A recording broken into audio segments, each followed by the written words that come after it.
Hello guys, तो कैसे हैं आप सभी लोग। स्वागत है आप सभी का लूसीफर एक्सप्लेन चैनल में। तो लास्ट एपिसोड में अपन सभी ने देखा था, मैनेजर वांग बोल रहा था सारे लोग मेरी बात ध्यान सुनो, चाहे कुछ भी क्यों ना हो जाए, कोई भी गलती नहीं होनी चाहिए।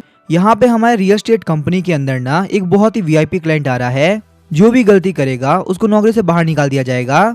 साथ ही मैनेजर वांग बोलते मिस सेरेन गेस्ट को अटेंड करने में कोई भी गलती नहीं होनी चाहिए। मिस सेरेन बोलते सर मुझे एक बात है ये कि हमारे पास में गेस्ट की कोई फोटो है, फोटो होने पे ना पहचानने में बिल्कुल गलती नहीं होने वाली, मैं बिल्कुल सही बंदे को अटेंड करूंगी। मैनेजर वांग बोलते मिस्टर माइकल एक मिस्टीरियस टाइकून है, तो इसी वजह से हमारे पास में कोई फोटो अवेलेबल नहीं है, लेकिन बिल्कुल भी टेंशन मतलब ऐसे बंदे की ना एक बहुत ही कमाल की प्रेजेंस होती है। हमारी रियल एस्टेट कंपनी में एंटर करने के साथ ही सारा फोकस इनके ऊपर हो जाएगा। हमारी इस पूरी रियल एस्टेट कंपनी के अंदर एक अलग ही ऑरा फैल जाएगा। तुम समझ सकती हो ना एक मल्टी बिलियनर का ऑरा कितना खतरनाक हो सकता है। वैसे तुम यहाँ पे सेल्स टीम के अंदर काफी टाइम से हो, पर तुम्हें इतनी छोटी सी बात नहीं पता। मिस शेरन बोलते सर मुझे माफ कर दीजिए, मैं समझ गई। उसके बाद मैनेजर वांग बोलते मेरी बात ध्यान सुनो, यहाँ पे इतनी धूल क्या कर रही है, तुम लोगों ने बिल्कुल भी सही से काम नहीं किया ना, मैंने कहा था कोई भी गलती नहीं होनी चाहिए। चलो यहाँ पे फटाफट से आओ और इसको साफ करो, तुम लोग को नौकरी से बाहर निकलना है क्या। वो सारे लोग बोलते ठीक है सर, हम भी साफ कर देते हैं, और आप बिल्कुल भी टेंशन मत लिए मिस्टर माइकल के सामने हमसे कोई भी गलती नहीं होने वाली। तभी हम देखते हैं बाहर रियल एस्टेट कंपनी के सामने एक टैक्सी आके रुकती है। टैक्सी के अंदर से माइकल बाहर निकलते हुए बोलता है काफी कमाल की बात है, फाइनली मैं यहाँ पहुंच गया। मैंने यहाँ पे इस रियल एस्टेट कंपनी के पास से $300 मिलियन का विला खरीदा है, तो मैं भी यहाँ पे देखना चाहता हूँ आखिर ये मेरी किस तरह से रिस्पेक्ट करते हैं। वैसे अगर मैं यहाँ के सीनरी को ध्यान से देखूँ ना, तो स्वान बे की रियल एस्टेट कंपनी सच में काफी कमाल की है। यहाँ के सेल्स ऑफिस के अंदर हर एक बंदा काफी इंप्रेसिव है। वैसे बस मुझे यहाँ पे एक चीज बिल्कुल समझ में नहीं आ रही, आखिर यहाँ पे रियल एस्टेट कंपनी के सारे लोग बाहर क्या कर रहे हैं, कि यहाँ पे इन लोग की रियल एस्टेट कंपनी की चेयरमैन आने वाली है। उसके बाद हम देखते हैं माइकल वहाँ पे अंदर तरफ एंटर कर गया होता है। माइकल सोच रहा था काफी अजीब बात है, इन लोग का रियल एस्टेट का सेल्स ऑफिस काफी बड़ा है, पर यहाँ पे एक ही बंदा नहीं खड़ा। क्या ऐसा हो सकता है सेल्स ऑफिस का हर एक बंदा बाहर खड़ा है। अब यहाँ पे इन लोगों ने विला का प्रॉमिस किया है ना, वो मुझे काफी अजीब लग रहा है, पता नहीं इन लोगों ने सच बोले या झूठ। वैसे यहाँ पे देख के तो लग रहा है विला का एरिया काफी कमाल का होने वाला है, बिल्कुल टीवी शोज और मूवीज की तरह ही ये एक $300 मिलियन का विला लग रहा है। पर मुझे लगा था मुझे यहाँ पे शो करने के लिए ना कोई तो खड़ा होगा, आखिर यहाँ पे बाकी सारे लोग गए कहाँ पे। तभी हम देखते हैं मिस शेरन वहाँ पे आ गई होती है। मिस शेरन बोलती है सर मुझे बताइए आखिर आपको यहाँ पे किस तरह घर चाहिए, आपको जिस तरह का भी घर चाहिए ना मैं आपको शो कर सकती हूँ। मैं यहाँ की मेन सेल्स ऑफिसर हूँ जो कि सारी सेल्स का ध्यान रखती है।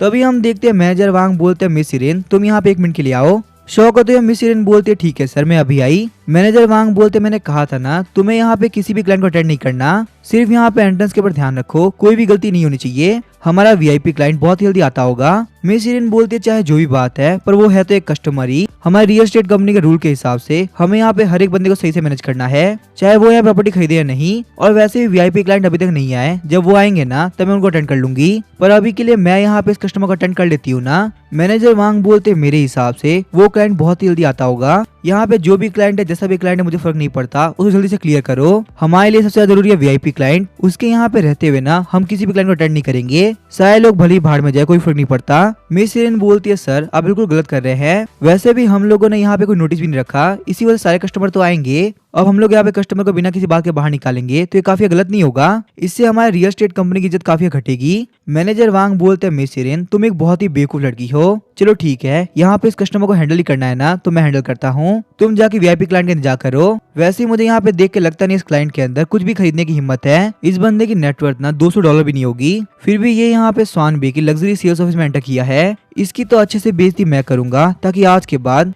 ये वापस से किसी रियल एस्टेट कंपनी में ना जाए। इसकी किस्मत काफी खराब है कि हमारे वीआईपी क्लाइंट के टाइम पे आया है, चाहे कुछ भी क्यों ना हो जाए मुझे इसकी बेइज्जती क्यों ना करना पड़े, मुझे इसको बाहर निकालना होगा। ये हमारे रियल एस्टेट कंपनी के सेल्स ऑफिस के अंदर एक कचरा लग रहा है जो कि हमारी कंपनी की ब्यूटी को खराब करेगा। तभी मैनेजर वांग बोलते कुछ लोग को ना अपनी औकात का पता होना चाहिए, अगर आप यहाँ पे जगह अफोर्ड नहीं कर सकते तो यहाँ पे सारे लोगों का टाइम वेस्ट करने का कोई मतलब नहीं, क्योंकि वैसे भी स्वान बे रियल एस्टेट कंपनी छोटे मोटे घर नहीं बनाती, उनका एक एक घर ना बहुत ही कीमती होता है, जितनी तो कुछ लोग की औकात भी नहीं होती। अगर आपको सच में यहाँ पे घर खरीदना है ना तो जल्दी से खरीद लो, हमारे पास में ज्यादा टाइम नहीं है, क्योंकि यहाँ पे वैसे भी इतने महंगे महंगे घर हैं कि आप जितना देखोगे उतना कंफ्यूज होगे, क्योंकि हर एक घर आपकी औकात के बाहर ही होगा। और अगर आप कोई भी घर समझ में नहीं आ रहा ना और आपकी औकात नहीं इसको खरीदने की, तो चुपचाप से बाहर निकल जाओ, हमारा टाइम वेस्ट मत करो। माइकल बोलता है मैनेजर वांग मेरी बात ध्यान सुनो, क्या तुम मुझसे बात कर रहे हो। क्या तुम्हें पता भी है मैं कौन हूँ? तभी मैनेजर वांग बोलते मिस्र यहाँ पे आओ, यहाँ पे बहुत सारी डस्ट लग गई है, फटाफट से इस प्रॉपर्टी को साफ कर दो। हमारे जो वीआईपी क्लाइंट है ना वो यहाँ पे आते ही होंगे, अगर यहाँ की क्लीनिंग को देख उन्होंने कोई क्वेश्चन उठाया तो आगे हम लोग क्या करेंगे। और साथ ही में यहाँ पे हमारे शोरूम के जितना भी कचरा है ना उन सबको बाहर निकाल दो।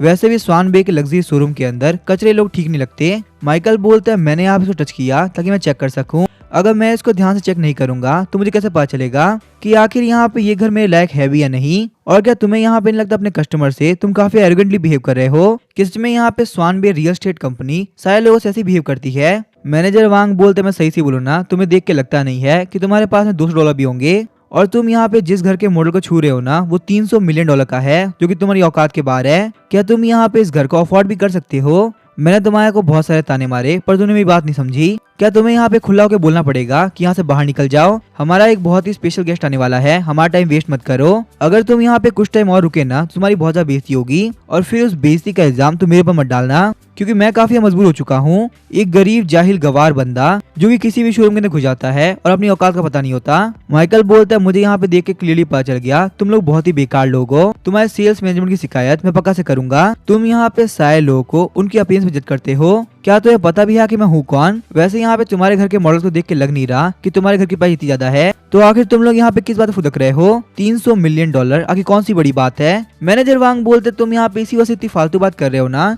क्योंकि तुम इसको नहीं खरीद सकते, तुम्हारी औकात ही नहीं है। $300 मिलियन तुम क्या तुम्हारे 10 पुश्तों ने भी नहीं देखे होंगे। उन सारे लोगों की प्रॉपर्टी मिला दो ना, फिर भी कुछ नहीं होने वाला। तुम जैसे गरीब लोग यहाँ पे एंट्री के लायक नहीं। मैं तो खास कर एक रूल बनवा दूंगा कि तुम जैसे गरीब लोग की एंट्री बंद करा दो, इससे हमारा शोरूम काफी गंदा होता है। माइकल बोलता है बहुत ही अच्छी बात है, मेरे जैसे लोगों की वजह से शोरूम गंदा होता है, तो चलो ठीक है मैं तुम्हारे शोरूम की इज्जत बढ़ा देता हूँ। बस 1 मिनट को मुझे यहाँ पे एक कॉल करने दो, और तुम यहाँ पे बातें सुन सको इसी वजह से ना मैं यहाँ पे कॉल भी स्पीकर पे रखता हूँ, ताकि तुम्हें यहाँ पे हर एक बात बिल्कुल क्लियरली सुनाई दे और हम लोग के बीच में कोई भी गलतफहमी ना बचे। फिर तुम यहाँ पे डिसाइड करना मैं तुम्हारे शोरूम के अंदर आगे क्या खरीदने के लायक हूँ। फोन उठाने के साथ ही वो लेडी बोल रही थी मिस्टर माइकल क्या आप यहाँ पे सेल्स ऑफिस पहुंच गए?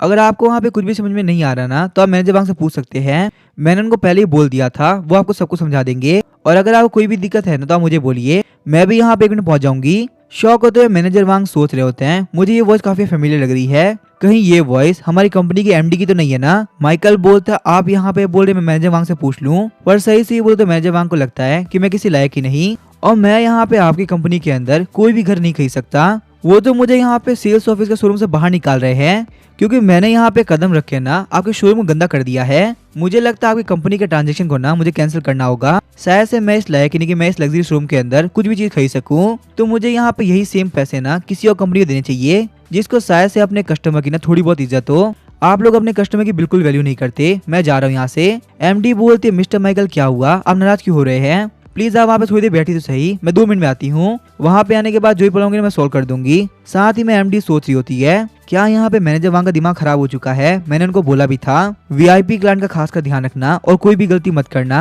फिर भी उसने वीआईपी क्लाइंट के साथ ही बदतमीजी कर दी, उस कमीने को तो मैं नहीं छोड़ने वाली। वो वहाँ से भागते हुए बोलती है पक्का से यहाँ पे कोई ना कोई गलतफहमी हो गई होगी, प्लीज मुझे माफ कर दीजिए, मैं बस कुछ ही देर के अंदर के पास पहुंच जाऊंगी, आप वहाँ जाइएगा मत। अगर आपको मैनेजर वांग की बातों का बुरा लगा है ना तो प्लीज मेरी बात सुन के रुक जाइए, प्लीज एक बार के लिए। उसके बाद हम देखते हो अपने ड्राइवर से बोलती है स्वान बे ऑफिस में चलो, जितना जल्दी हो सके उतना जल्दी। ड्राइवर बोलता है ठीक है मैम बैठिए, मैं अभी लेके चलता हूँ। कार में बैठ के एमडी सोची थी वांगशैंग आखिर तुमने क्या किया? मैंने तुमको पहले ही बोला था कोई भी गलती नहीं होनी चाहिए। अगर हमारा मिस्टीरियस वीआईपी क्लाइंट काफी ऑफेंड हो गया होगा ना तो मैं तुम्हें नहीं छोड़ने वाली। तुम ये बात पक्का सोच लेना, तुम बहुत ही बड़ी दिक्कत में फंसने वाले हो। मैंने तुमसे क्लियरली बोलता यहाँ पे कोई गलती नहीं चाहिए, फिर भी तुमने गलती करी दी। और ना सिर्फ गलती करी, तुमने उनकी काफी बेइज्जती करी है, जो कि हमारे स्वान बे के ऑफिस के अंदर किसी नॉर्मल कस्टमर की भी नहीं हुई। आखिर तुम्हारी इतनी हिम्मत हुई कैसे? तुम बस कुछ देर रुको, मैं वहाँ पे आई रही हूँ, फिर देखो मैं तुम्हारा क्या हाल करती हूँ। मैनेजर वांग बोल रहे थे एमडी प्लीज आप रुक जाइए, आपको यहाँ पे आने की कोई जरूरत नहीं, मैं सब कुछ हैंडल कर लूंगा, चाहे मुझे माफी क्यों ना मांगना पड़े, मेरी तरफ से यहाँ पे कोई भी गलती नहीं होने वाली। लेकिन वहीं हम देखते हैं एमडी ने फोन काट दिया होता है। मैनेजर वांग बोलते पता नहीं क्या हुआ, आखिर यहाँ पे एमडी तक गुस्सा क्यों कर रही है? लगता है उन्हें आपकी गलतफहमी हो गई, ये बंदा तो वो हो ही नहीं सकता। शायद से यहाँ पे इस बंदे के यहाँ पे होने की वजह से ना वो मेरे पर काफी गुस्सा कर रही है। उसके बाद मैनेजर वांग कहते हैं मैंने कहा ना यहाँ से हट जाओ, क्योंकि हमारा वीआईपी क्लाइंट बहुत जल्दी यहाँ पे आता होगा। तुम्हें यहाँ पे बार बार बोलने की बात समझ में नहीं आता क्या? लगता है तुम्हें यहाँ पे धक्के मार के ना इस शोरूम से बाहर निकालना होगा। तुम मेरी बात ऐसे नहीं मानने वाले। लगता है हमारा वीआईपी क्लाइंट काफी गुस्सा हो गया, क्योंकि हम यहाँ पे दूसरे लोग अटेंड कर रहे हैं। इस कमीने को फटाफट शोरूम से बाहर निकालो। वरना हमारी एमडी में नहीं छोड़ेगी। मुझे तो खासकर यहाँ पे नौकरी से बाहर नहीं निकलना। कमीने की ये मेरी लास्ट वार्निंग है, फ्रॉड से बाहर निकल जा वरना तेरे लिए बिल्कुल सही नहीं होने वाला। माइकल सोचता है पहले जब मैंने कॉल किया था तो इस बंदे को देख के लग रहा था कि शायद से वॉइस पहचान रहा है, पर फिर भी यहाँ पे इस बंदे का एक्ट बिल्कुल भी चेंज नहीं हुआ। ये मुझसे यहाँ पे अभी एरोगेंटली बिहेव कर रहा है। चलो ठीक है, कोई बात नहीं, अब यहाँ पे जो होता है होने दो। सच में काफी मजा आने वाला है। एक बार यहाँ पे एमडी को आने तो दो, उसके बाद मैं देखता हूँ तुम यहाँ पे कैसे एरोगेंट रह पाते हो। मैनेजर वांग मिस इरिन का कान पकड़ते हुए बोलते हैं, तुम्हारे इतनी पिटी होने का क्या फायदा जो तुम यहाँ पे अपना एक काम सही से नहीं कर सकती। मैंने तुमसे कहा था ना किसी को अटेंड मत करो, देखो तुम्हारी गलती की वजह से अब यहाँ पे वीआईपी क्लाइंट ऑफेंड हो चुका है और एमडी बहुत गुस्सा हो चुकी है। ऐसा भी हो सकता है मैं अपनी जॉब खो दूं। बताओ कि मैं क्या करूं? क्या तुम्हें यहाँ पे अपनी हरकत के बाद बिल्कुल भी शर्म आ रही है? रोते हुए मिस इरिन बोलती है, मैनेजर वांग मैं बस अपनी ड्यूटी कर रही थी, वो भी कंपनी के रूल्स के अकॉर्डिंग। तो आखिर मैंने यहाँ पे क्या ही गलती कर दी? मुझे नहीं पता मेरे अच्छे से काम करना आपके लिए इतना भारी पड़ जाएगा। प्लीज मुझे माफ कर दीजिए। अगर आपको लगे ना तो मुझे जॉब से बाहर निकाल देना। मैं खुद एमडी से बोल दूंगी कि मेरी गलती थी, तो वो पक्का से आपको जॉब से बाहर नहीं निकालेगी। अगर आप चाहे ना तो मैं वीआईपी क्लाइंट से माफी मांग सकती हूँ। प्लीज मुझे मेरी गलती के लिए माफ कर दीजिए। मैनेजर वांग बोलते मेरी बात ध्यान सुनो, मुझे नहीं पता आखिर तू कौन है, पर तेरे जैसे गरीब इंसान की ना यहाँ पे कोई वैल्यू नहीं है। हमारे पास एक बहुत ही वीआईपी क्लाइंट आने वाला है तो हमें उसे अटेंड करना है, और उसके यहाँ पे रहते हुए ना हमें कोई भी गरीब इंसान नहीं चाहिए। इसी वजह से अगर तेरे अंदर शर्म हो तो इस शोरूम से बाहर निकल जा, क्योंकि अगर हमारी एमडी यहाँ पे आ गई ना तो कोई नहीं बचा पाएगा। साथ ही मैं भी बहुत बड़ी दिक्कत में फंस जाऊंगा। तो अभी हम देखते हैं एमडी वहाँ पे आते हुए बोलती है, वांग शेंग आगे तुम क्या कर रहे हो? तुम्हारी हिम्मत कैसे यहाँ पे ये सब करने की? मैनेजर वांग बोलते हैं, देखो यहाँ पे हमारी एमडी आ चुकी है और फ्लैट से बाहर निकल जाओ वरना बहुत ज्यादा बेइज्जती होगी। मैंने तो यहाँ पे कुछ भी नहीं करा, ये जो करेंगे ना तुम जिंदा नहीं बच पाओगे, तुमसे पक्का सहन नहीं होगा। इससे बढ़िया तुम यहाँ पे खुद शांति से बाहर निकल जाओ। मैनेजर वांग बोलते हैं, एमडी आप यहाँ पे आ चुकी है, मैं आपको यहाँ पे सारा मैटर एक्सप्लेन करता हूँ क्या यहाँ पे क्या क्या हुआ था। आप बिल्कुल भी टेंशन मतलब वीआईपी क्लाइंट से ना मैं खुद माफी मांगूंगा। पता नहीं ये साला गरीब आदमी कहाँ से आ गया, इसको बाहर निकालते निकालते मुझे काफी टाइम लग गया। प्लीज मुझे माफ कर दीजिए। लेकिन तभी हम देखते हैं वो एमडी मैनेजर वांग को पार कर देती है। ये सब देख के मैनेजर वांग काफी शॉक हो गए होते हैं। मैनेजर वांग सोचते पक्का से यहाँ पे इस गरीब बंदे को देख के एमडी काफी गुस्सा हो गई। अब आखिर मैं यहाँ पे करूँ तो करूँ क्या, कहीं यहाँ पे इस चीज के लिए मेरी नौकरी ना चली जाए। अगर एमडी बहुत ज्यादा गुस्सा हो गई तो मुझे यह मैटर संभालना होगा। काश मैंने यहाँ पे इस कमीने बंदे को पहले बाहर निकाल दिया होता तो कम से कम मुझे यह मैटर संभालने में काफी इजी पड़ता। एमडी बोलती है, मिस्टर माइकल मेरा नाम है ली वानिंग और मैं यहाँ पे स्वानबेक रियल एस्टेट कंपनी की ना एमडी हूँ। आप मुझे मिस ली भी बोल सकते हैं। प्लीज मुझे माफ कर दीजिए कि मैं आपको यहाँ पे अटेंड करने के लिए अवेलेबल नहीं थी, वरना यहाँ पे तो सब कुछ हुआ ही नहीं होता। मैं जानती हूँ यहाँ पे शोरूम का जो बिहेवियर हुआ ना वो बिल्कुल ही गलत था। आपका एक्सपीरियंस हमारी रियल एस्टेट कंपनी के अंदर काफी बेकार गया, इसके लिए प्लीज मुझे माफ कर दीजिए। मैनेजर वांग ने आपकी काफी बेइज्जती कर दी। अगर मुझे यहाँ पे इसके बारे में पहले पता होता ना तो मैंने मैनेजर वांग को भेजा ही नहीं होता। प्लीज मुझे इसके लिए माफ कर दीजिए। आप बिल्कुल भी ऐसा मत लीजिए, मैनेजर वांग आपसे माफी मांगेंगे, वो भी अभी के अभी। ये बात सुनने के साथ ही मैनेजर वांग काफी शॉक हो गए होते हैं। मैनेजर वांग बोलते, क्या ये यहाँ पे एमडी को मिस ली बुला सकते हैं? क्या मैंने यहाँ पे गलत सुना या फिर ये बंदा पक्का से वही वीआईपी क्लाइंट है? आखिर मैंने ये क्या कर दिया? अब तो मेरी जॉब पक्का से गई। मैंने यहाँ वीआईपी क्लाइंट को ऑफेंड कर दिया। सच में मैं एक बहुत ही बड़ा बेवकूफ हूँ। तभी मैं सोचा यहाँ फोन करने के बाद भी ये बंदा इतना शांत क्यों खड़ा है, और फोन पे जो लेडी बात कर रही थी उसकी आवाज इतनी फेमिलियर क्यों लग रही थी? क्यों वो लेडी कोई और नहीं बल्कि हमारी एमडी थी। मिस ली बोलती, आप बिल्कुल भी टेंशन मत लीजिए, हम यहाँ पे अपने लोग को बिल्कुल सही से मैनेज करेंगे ताकि आगे चल के ऐसी कोई भी दिक्कत ना हो। हमारी कंपनी का खास कर रूल है वो यहाँ पे गरीब और अमीर के बीच में बिल्कुल भी डिफरेंस नहीं करती। पता नहीं यहाँ पे इस कमीने मैनेजर वांग ने ये सब कैसे कर दिया। यहाँ पे ऐसे बिहेवियर के लिए मैं जितना माफी मांगू उतना कम है। प्लीज मिस्टर माइकल हमें माफ कर दीजिए। ऐसी गलती हमारी कंपनी की तरफ से ना वापस कभी नहीं होगी। हमारे साथ में ये कॉन्टेक्ट मत तोड़ना। ये सारी बात सुनकर मिस इरिन काफी शॉक हो गई होती है। मिस इरिन सोचती है तो ये वो वीआईपी क्लाइंट जिसका हम लोग वेट कर रहे थे। सच में यहाँ पे ये बंदा तो बहुत ही सिंपल है। ये यहाँ पे नॉर्मल कपड़े पहन के आ गया। इस बंदे के अंदर ना बिल्कुल भी एरोगेंस नहीं है। जैसी इमेज मेरे माइंड में वीआईपी क्लाइंट को लेके थी ना वैसी बिल्कुल भी नहीं रही। मुझे लगा था वो बंदा बहुत ही एरोगेंट होगा और वो यहाँ पे किसी बंदे से बिल्कुल सही से बात नहीं करेगा, पर ये बंदा तो बहुत ही अच्छा निकला।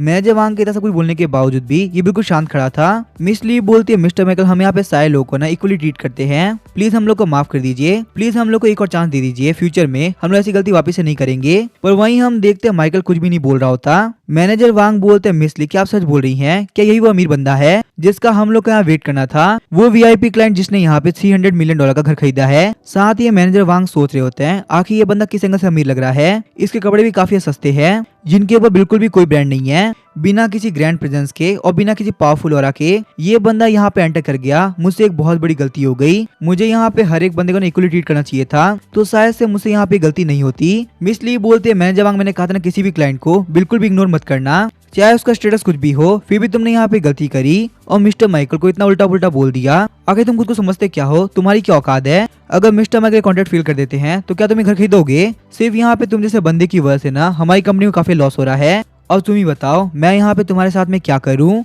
मैनेजर वांग सोच रहे होते हैं मैं तो गया काम से। मैंने यहाँ पे जिंदगी में सबसे बड़ी गलती करी है, एक वीआईपी क्लाइंट को अंडरएस्टिमेट करके। तुम्हारे अंदर बहुत ही एरोगेंस आ चुका है ना प्रॉपर्टी बेच बेच के। मुझे लगता है तुम जैसे बिलियनर की हमारी कंपनी कोई जरूरत नहीं। तुम अपने आप में एक ब्रांड हो जिसके लिए $300 मिलियन क्लाइंट कुछ वैल्यू नहीं रखता। हमें यहाँ पे नॉन होशियार बंदे चाहिए, तुम डेढ़ होशियार हो। इसी वजह से यहाँ पे हमारी कंपनी ना तुम्हारे लायक नहीं है। एक काम करिए मैनेजर वांग, कल से ना आप हमारी कंपनी मत आइए। आपके जैसे extra rich, extra talented, multi billionaire supreme king को हम नहीं संभाल सकते। हमारी कंपनी इतनी लायक ही नहीं है कि वो यहाँ पे आपको जॉब दे सके। इसी वजह से आपको जो भी समझ में आता है वो करो, पर कल से हमारी कंपनी में मत आओ। गाइस सीरीज के चैप्टर खत्म हो चुके हैं और वीकली सिर्फ एक ही चैप्टर आ रहा है। इसी वजह से आगे स्टोरी जानने के लिए आपको काफी वेट करना होगा। अब इसके आगे क्या होगा वो हम देखेंगे नेक्स्ट एपिसोड के अंदर। वीडियो पसंद आए चैनल को सब्सक्राइब करके वीडियो को लाइक कर देना। Thank you.